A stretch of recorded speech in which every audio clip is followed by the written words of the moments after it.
Easy steno YouTube channel पर आप सभी का स्वागत है। डिक्टेशन 5 सेकंड बाद स्टार्ट होगी।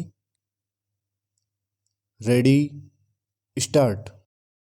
यह अच्छा है कि तवांग में चीनी सेना से झड़प के बाद भारत सरकार का ध्यान एक बार फिर चीन से होने वाले आयात पर गया और उसने वहां से आने वाले तैयार माल में कमी करने के लिए कमर कसी। लेकिन बात तब बनेगी जब इसमें सफलता मिलेगी। इसकी अनदेखी नहीं की जा सकती कि करीब 2.5 वर्ष पहले गलवान में खूनी झड़प के बाद भी चीन से व्यापार घाटे को कम करने के लिए कदम उठाए गए थे और मेक इन इंडिया को गति देने के साथ आत्मनिर्भर भारत अभियान शुरू किया गया था। लेकिन उसके वांछित परिणाम प्राप्त नहीं हुए।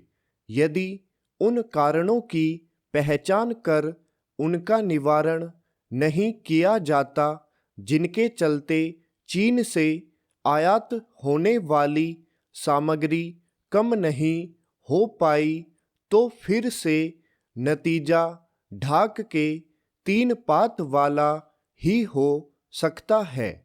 यह चिंताजनक है कि चीन से आयात कम होने के बजाय बढ़ रहा है। इसके चलते उससे व्यापार घाटा बढ़ रहा है। एक ऐसे समय जब चीन भारत से लगती सीमा पर आक्रामकता दिखा रहा है, तब यह बिल्कुल भी ठीक नहीं कि आपसी कारोबार का पलड़ा उसके पक्ष में झुका रहे। इसका मतलब है कि वह हमारे ही पैसे से हमारे लिए मुसीबतें खड़ी कर रहा है। सीमाओं पर चौकसी बढ़ाने के साथ चीन से व्यापार में संतुलन लाना भारत सरकार की पहली प्राथमिकता बननी चाहिए।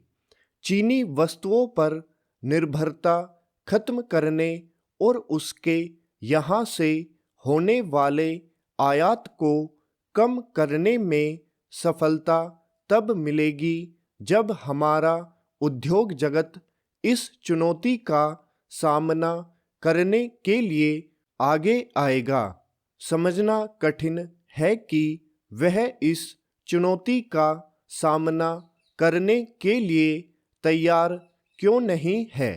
सरकार उद्यमियों को इसके लिए प्रोत्साहित ही कर सकती है कि वे उन वस्तुओं का उत्पादन करें जिनका चीन से आयात होता है।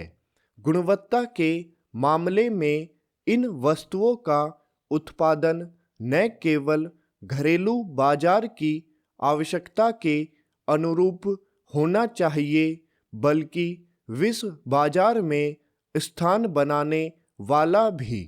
चीन से केवल तैयार माल के आयात में कमी करने के लिए ही जतन नहीं होने चाहिए, क्योंकि वहां से कच्चा माल कहीं बड़ी मात्रा में आयात किया जाता है।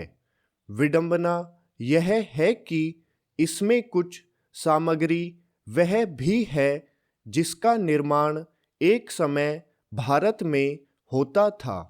भारत सरकार को एक ओर जहां उद्यमियों को चीन का मुकाबला करने के लिए तैयार करना चाहिए, वहीं आम जनता के लिए भी यह आवश्यक है कि वह भी चीनी वस्तुओं पर निर्भरता छोड़े।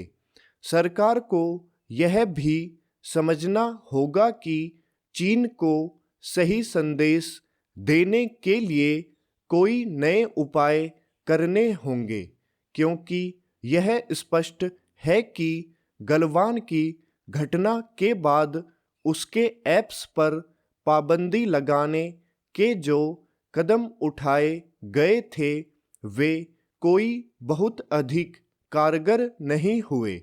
स्टॉप।